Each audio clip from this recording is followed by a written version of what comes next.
সুপ্রিয়া মা বাপেরই দেওয়া নাম।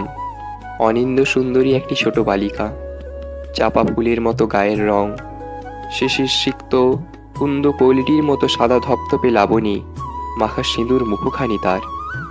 বালিকাকে দেখে মনের আশ মেটে না। সুপ্রিয়া মাতা পিতার খুবই আদরিণী দুহিতা। তার পিতা বারাণসীর একজন ধনাঢ্য ও স্বনামধন্য ব্যক্তি, কিন্তু ধনের চেয়েও অধিকতর তৃপ্তিতে তাদের বুক ভরে উঠেছে অমন কন্যারত্ন লাভ করে। মাতৃত্বের ও পিতৃত্বের গৌরবে জনক জননী গৌরবান্বিত। মেয়েটি তাদের যেন আনন্দ নির্ঝরিণী। সুপ্রিয়া বড় পুণ্যবতী, তা বোঝা যায় প্রভাতকালীন আকাশের মতো তার জীবন প্রভাতের দিক থেকে বিচার করলে।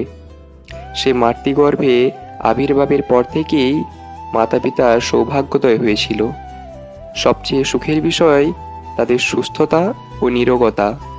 মেয়েটির শুভাগমনে মাতা পিতা উভয়েই নরনারী নির্বিশেষে সকলের সুহৃদয় ও প্রিয় হয়ে ওঠেন।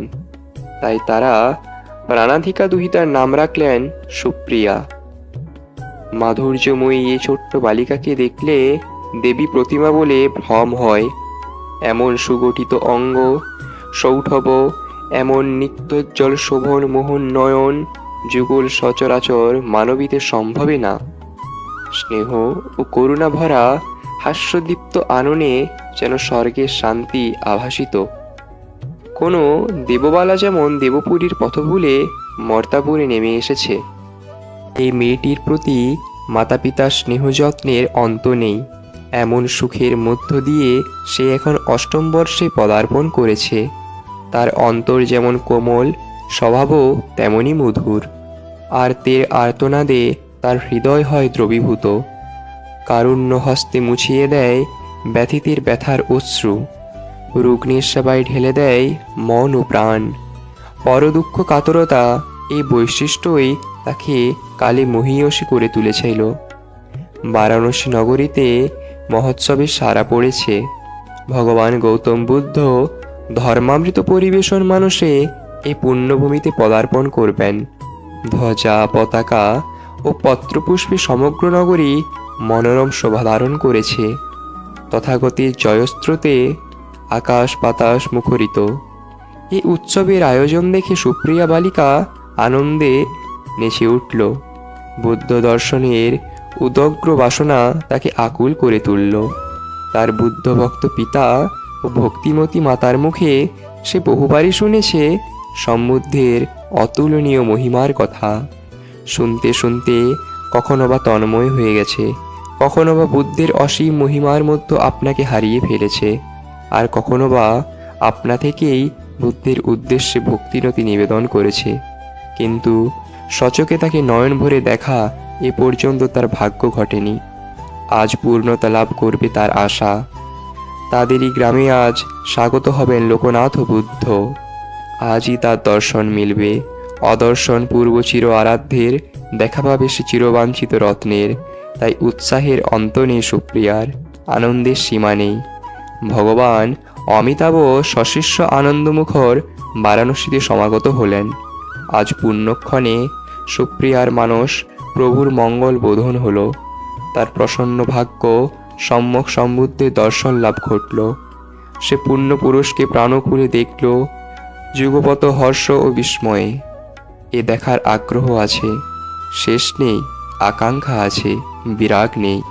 কোনটি তো আর চোখে পড়েনি। এমন অপূর্ব মধুর রূপশ্রী, এমন পূর্ণ লক্ষণ অঙ্গ প্রত্যঙ্গ, এমন সুন্দর সুনীল অক্ষি যুগল, এমন ইন্দ্রধনু ভ্রু যুগল, সুগঠিত এমন নসিকা, এমন মুক্তা শুভ্র দন্তরাজি, এমন ষড়রশ্মি দীপ্ত ব্রহ্মচারী, এমন সোনার কান্তি পুরুষ, এমন প্রশান্ত সৌম্য মূর্তি, এমন মধুস্বর লহরী জীবনে আর তো কখনো দেখিনি, কখনো শুনিনি। সে নির্বাক বিস্ময়ে দেখছে আর এসব চিন্তা করছে।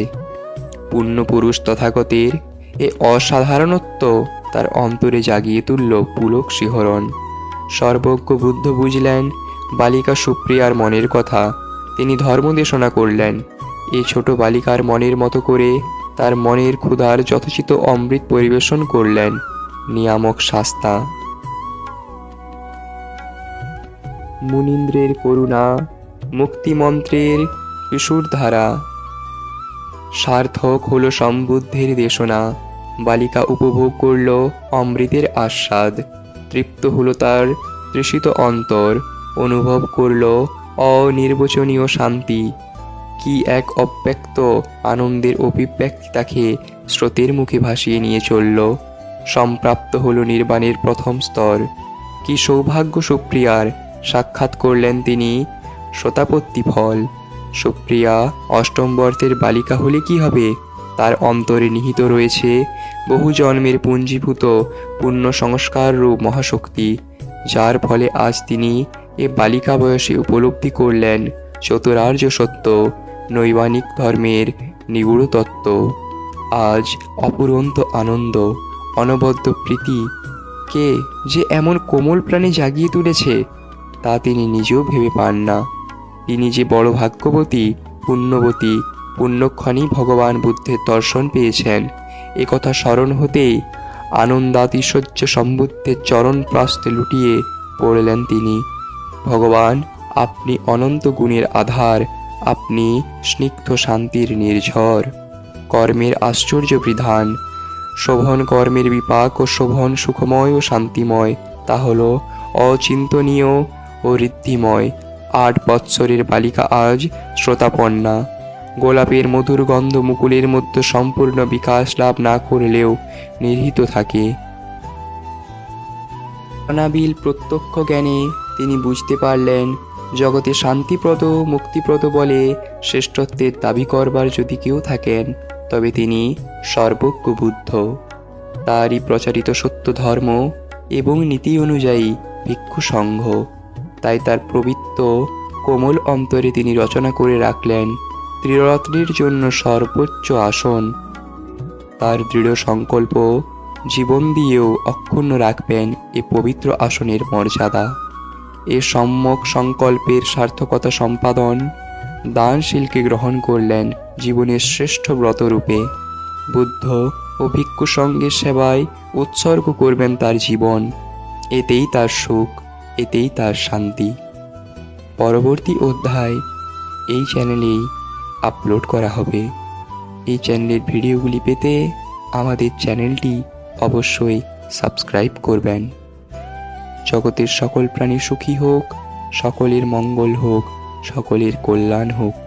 সাধু সাধু সাধু। নমো বুদ্ধায়।